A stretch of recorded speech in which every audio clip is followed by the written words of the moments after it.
नमस्कार दोस्तों, मेरा नाम है शेखर और स्वागत है आप सभी का हमारे यूट्यूब चैनल शिखर स्टडी पॉइंट पर। दोस्तों, वीडियो को देखने से पहले अगर आपने चैनल को अभी तक सब्सक्राइब नहीं किया हुआ है तो चैनल को जरूर सब्सक्राइब कर लीजिएगा और साथ ही बेल आइकन भी जरूर दबाइएगा।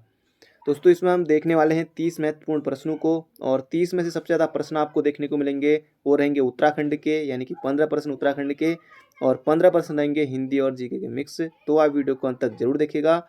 और आज जो आपका प्रश्न है, आज आपको बताना है, एग्जाम में पूछा हुआ प्रश्न है, शिक्षा का अधिकार अधिनियम 2009 ये पूरे देश में कब से लागू हुआ था, ये आपको बताना है आज। और एग्जाम में पूछा गया था कब आया था 2009, ये भी एग्जाम में आया हुआ था। और शिक्षा का अधिकार अधिनियम 2009 पूरे देश में कब से लागू हुआ, ये भी एग्जाम में आया होता। आज ये आपको आज बताना है। तो अब बात कर लेते जो कल का प्रश्न था उसकी। कल का जो प्रश्न था वो था फॉरेस्ट ग्रीवेंस कमेटी को लेकर। तो लगभग लगभग सभी ने सही उत्तर दिया हुआ है। 13 अप्रैल 1921 अध्यक्ष पी वेंडम। तो 13 अप्रैल 1921 तो लगभग सभी ने सही उत्तर दिया हुआ है। 13 अप्रैल 1921 पर्सी विंडम के टाइम 13 अप्रैल 1921। 13 अप्रैल 1921 तो लगभग सभी ने सही उत्तर दिया है, हर रोज की तरह ही। तो आज भी आपको बताना है शिक्षा का अधिकार अधिनियम 2009 पूरे देश में कब से लागू हुआ था। तो शुरुआत होगी दोस्तों हिंदी से ही। और एग्जाम में भी शुरुआत में जैसे 100 क्वेश्चन आते हैं तो 20 क्वेश्चन हिंदी के ही रहते हैं। और तो शुरुआत होगी हिंदी से। तो हिंदी के हमारे 7 क्वेश्चन रहेंगे और 8 जीके के, तो इस तरह से 15 होंगे और बाकी 15 आपको उत्तराखंड के देखने को मिलेंगे। छायावादी युग का प्रवर्तक किसे कहा जाता है? जयशंकर प्रसाद, महादेवी वर्मा, सुमित्रानंदन पंत या फिर सूर्यकांत त्रिपाठी निराला। ये चारों जो हैं ये छायावादी ही हैं। और इनमें आपको बताना है छायावाद का युग प्रवर्तक किसे कहा जाता है। तो इसका जो उत्तर हो जाएगा जयशंकर प्रसाद। तो ये आपको बिल्कुल याद रखना है। और छायावाद कब से कब तक चला था? तो 1918 से जो इसकी अवधि मानी जाती है 1938 के आसपास तक। तो इसका उत्तर हो जाएगा छायावाद का युग प्रवर्तक जयशंकर प्रसाद। ये दोस्तों चारों सिलेबस में है और छायावादी भी हैं। तो इनके बारे में दोस्तों हर रोज हम देखते रहते हैं। आज हम इनकी रचनाओं के बारे में बात नहीं करेंगे, बढ़ते हैं अगले प्रश्न की तरफ। अगला प्रश्न है, फिर एक इनकी रचना आ गई है, अभी जिनके बारे में पढ़ा था छायावादी युग के प्रवर्तक जयशंकर प्रसाद के बारे में। और कामयनी में छरदा किसका प्रतीक है? तो कामयनी किसकी है? तो जयशंकर प्रसाद इनकी है। और जो छरदा है वो किसका प्रतीक है वो आपको यहाँ पर बताना है। तन का, हृदय का, मन का या फिर बुद्धि का। तो अगर माना ये क्वेश्चन एग्जाम में आ जाए, पूछा भी था किसी एग्जाम में, और तो टफ क्वेश्चन की श्रेणी में आप इसे रख सकते हैं। और इसका उत्तर हो जाएगा ऑप्शन नंबर सी, हृदय का। तो हृदय का है, ये आपको बिल्कुल याद रखना है। तो ये भी एग्जाम में प्रश्न आने की संभावना है। बाकी इस तरह से छरदा, हृदय का, ईड़ा ये बुद्धि का प्रतीक है, तो इस तरह से। और मनु मन का, तो इस तरह से। तो इसका उत्तर हो जाएगा हृदय का है छरदा प्रतीक। कामयनी जयशंकर प्रसाद की है। 15 सर्क है। अगला प्रश्न है, इनमें से एक शब्द की वर्तनी अशुद्ध है, वह शब्द है। तो दोस्तों आपको यहाँ पर बताना है कौन सा, जो ये 4 यहाँ पर लिखे हुए जैसे प्रदर्शित है और इकतारा है, अहोरात्र है या फिर भास्कर है, तो इनमें से आपको बताना है तो कौन सा यहाँ पर अशुद्ध होगा। तो देखने में तो ये सभी शुद्धि लग रहे हैं। तो प्रदर्शित शुद्ध है, इकतारा ये भी शुद्ध है, अहोरात्र या अहोरात्रि तो अहोरात्र ये भी शुद्ध है। तो यहाँ पर अशुद्ध हो जाएगा हमारा भास्कर। तो भास्कर आपने इस तरह से भी शुद्ध देखा होगा, पर ये इस तरह से होता है भास्कर। तो इसका उत्तर हो जाएगा हमारा ऑप्शन नंबर डी। तो बढ़ते हैं अगले प्रश्न की तरफ। अगला प्रश्न है, यह काम मैं आप कर लूंगा। यह काम मैं आप कर लूंगा, जो पंक्तियों में जो आप है यह आपको बताना है किसके लिए प्रयुक्त हुआ है। संबंधवाचक, सर्वनाम, निश्चयवाचक, निजवाचक या फिर पुरुषवाचक। तो ये अपने लिए हुआ है तो निजवाचक हो जाएगा आप, मैं ये काम अपने आप कर लूंगा। तो इसका उत्तर हो जाएगा निजवाचक सर्वनाम। अगला प्रश्न है, प्रत्येक शब्द में कौन सी स्वर संधि है? स्वर संधि के यहाँ पर 4 भेद दिए हुए हैं, जैसे गुण संधि है, यण संधि है और वृद्धि है, अयादि है, और कौन सी बच गई? एक यण होगी, गुण होगी, अयादि, और इसके अलावा बच, तो 5 संधि होती है, स्वर संधि के 5 भेद होते हैं और 4 संधि यहाँ पर होती है। तो प्रत्येक में कौन सी संधि होगी? तो दीर्घ यहाँ पर नहीं है, तो मैं ढूंढ ही रहा था कि कौन सी नहीं है, तो दीर्घ नहीं है। तो प्रत्येक में इसका सही उत्तर हो जाएगा यण संधि, प्रतिधन एक। तो इसका संधि विच्छेद करेंगे तो प्रतिधन एक। और ऋण संधि इसमें होगी। अगला प्रश्न है, उसने उसे छल से पराजित किया। मैं छल से कौन सा कारक है, कर्ता, करण, कर्म या फिर अपादान? तो अपादान तो नहीं होगा, तो छल से द्वारा, तो कर्ण से हो जाएगा ये। तो इसका उत्तर हो जाएगा ऑप्शन नंबर बी हमारा बिल्कुल सही उत्तर। और कल में जो आया था इससे पहले जो अपादान से वाला, जैसे पेड़ से, तो अलग हो गया। तो अगला प्रश्न है, उपाहना शब्द किसका पर्यायवाची है, जूता का, जादू का, जोर का, ज्येष्ठ का? तो उपाहना हो जाएगा ये, जूता का हो जाएगा। ऑप्शन नंबर ए हमारा बिल्कुल सही उत्तर, जूता, पनही ये और बाकी खड़ाऊ ये सब ये पर्यायवाची हैं, तो ये हो जाएगा जूता का। अगला प्रश्न है, कार्बेट राष्ट्रीय उद्यान का क्षेत्रफल है। तो कार्बेट राष्ट्रीय उद्यान का क्षेत्रफल आपको बताना है। तो इसका उत्तर हो जाएगा ऑप्शन नंबर ए हमारा 520 वर्ग किलोमीटर में है। 2 जनपदों में फैला है, पौड़ी, नैनीताल। 1936 में स्थापना हुई थी और ज़्यादा क्षेत्रफल आपको लगेगा नैनीताल में, लेकिन ज़्यादा क्षेत्रफल इसका पौड़ी में 312 इसमें से। फिर बाकी 312 में घटा देंगे तो 208 बचेगा, वो हो जाएगा नैनीताल में। अगला प्रश्न है, उत्तराखंड राज्य की स्थायी राजधानी के लिए स्थान चयन हेतु राज्य सरकार द्वारा बनाया गया आयोग है। पंत आयोग, लिब्राहन आयोग, बनर्जी आयोग या फिर दीक्षित आयोग? तो इसका उत्तर हो जाएगा दोस्तों दीक्षित आयोग, ऑप्शन नंबर सी हमारा बिल्कुल सही उत्तर है। और पहली बार दीक्षित आयोग बना था 2011 में, इसने अपनी ये बात कही थी। तो इसका उत्तर हो जाएगा ऑप्शन नंबर सी। अगला प्रश्न है, तुगलक वंश के किस शासक ने चंद शासक ज्ञानचंद को गरुड़ की उपाधि से विभूषित किया? गयासुद्दीन तुगलक, मोहम्मद बिन तुगलक, एमबीटी, फिरोज शाह तुगलक, नसरुद्दीन मोहम्मद तुगलक? तो जिन्होंने नहीं पढ़ा है तो उनके लिए तो सारे तुगलक तुगलक लगे पड़े हैं पीछे से। और बाकी इसका सही उत्तर हो जाएगा एमबीटी नहीं होगा, इसका सही उत्तर हो जाएगा फिरोज शाह तुगलक। तो फिरोज शाह तुगलक आपको याद रखना है। गरुड़ चंद जो आपके यहाँ पर ज्ञानचंद लिखा तो गरुड़ ज्ञानचंद, तो इसके आगे उपाधि। वैसे चंदू का जो राज चिन्ह था वो गाय था, और गरुड़ आपको याद रखना। और सबसे ज़्यादा समय तक गद्दी पर भी यही बैठा था ज्ञानचंद। तो दिल्ली दरबार भी यही गया था पहले, तो ये फिरोज शाह तुगलक हो जाएगा।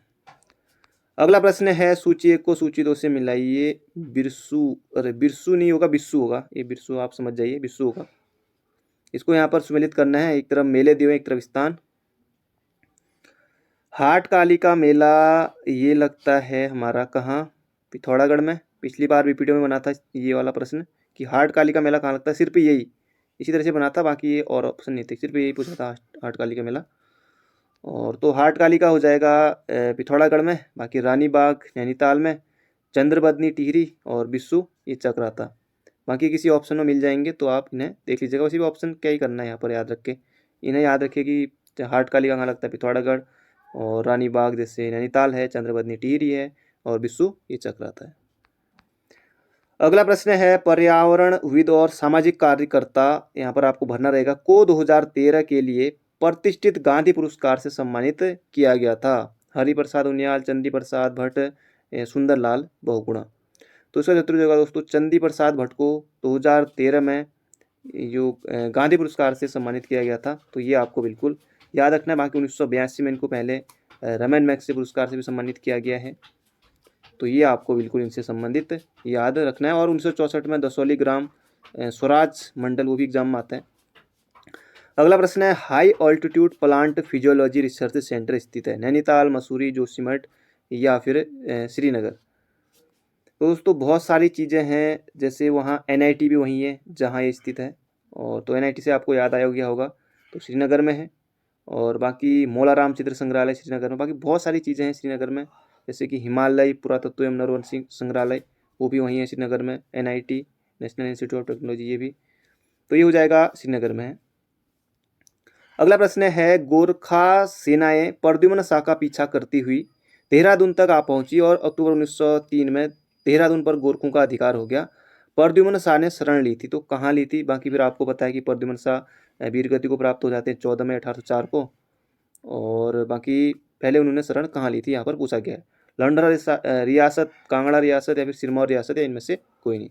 तो इसका उत्तर हो जाएगा ऑप्शन नंबर ए, लंडोरा रियासत में। तो वहाँ के राजा ने इनकी मदद भी की थी। अगला प्रश्न है, पुरोला घाटी की जीवन रेखा या पुरोला घाटी का वरदान किस नदी को कहा जाता है? कमल नदी, यमुना नदी, भागीरथी नदी, गंगा नदी?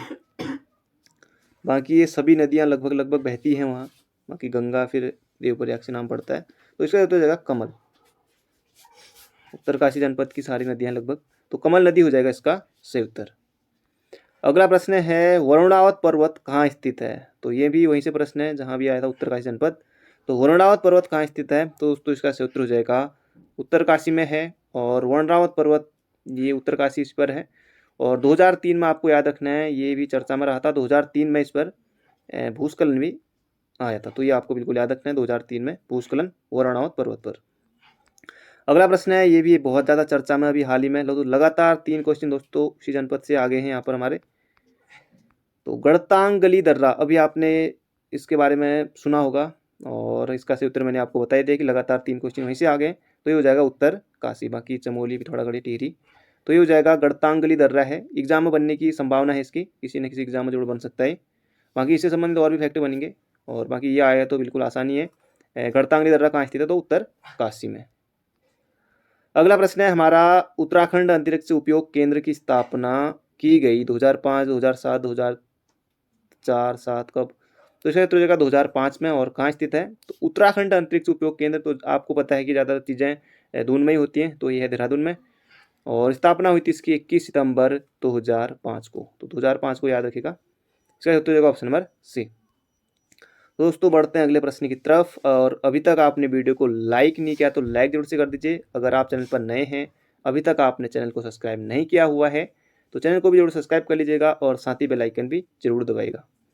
तो अगला प्रश्न है दोस्तों यहाँ पर, निम्नलिखित में से कौन सा मरुस्थल है, सिंधु क्षेत्र, गंगा क्षेत्र, असम क्षेत्र या फिर मध्य भारत क्षेत्र। तो जिन्होंने मध्य भारत क्षेत्र किया बिल्कुल गलत।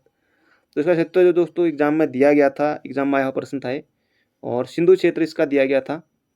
तो ये आपको बिल्कुल याद रखना। अब सिंधु क्षेत्र में जो थार का मरुस्थल है वो जैसे कि राजस्थान में है, आपको पता है, बाकी वहाँ से जो पाकिस्तान है वहाँ भी है। तो सिंधु का प्रवाह क्षेत्र है, तो ये तो सिंधु क्षेत्र इसका उत्तर दिया गया था एग्जाम में। तो उसका उत्तर ऑप्शन नंबर ए। अगला प्रश्न है, भारत में सबसे पुराना तेल का भंडार कहाँ है। बॉम्बे है महाराष्ट्र, डिगबोई असम, और अंकलेश्वर गुजरात, नौगांव गुजरात। तो बाकी हर जगह तेल तो है ही है, बॉम्बे में भी, यहाँ भी। तो इसका तो जगह डिगबोई असम। तो ऑप्शन नंबर डी हो जाएगा, सबसे पुराना तेल का भंडार है। अगला प्रश्न है, वह दर जिस पर बैंक रिजर्व बैंक को उधार देते हैं जानी जाती है। बैंक दर, रेपो दर, ब्याज दर या फिर रिवर्स रेपो दर। तो जो लोग बता रहे हैं ऑप्शन नंबर सी, आप बिल्कुल सही हैं। ये रिवर्स रेपो दर है। वह दर जिस पर बैंक रिजर्व बैंक को उधार देते हैं वो रिवर्स रेपो दर जानी जाती है। तो बढ़ते हैं अगले प्रश्न की तरफ। अगला प्रश्न है, विश्व बैंक यानी कि जो वर्ल्ड बैंक है उसकी स्थापना आपको यहाँ पर बतानी है। एग्जाम में आता प्रश्न है 1945, 60, 56, 88, बहुत दूर दूर के ऑप्शन है।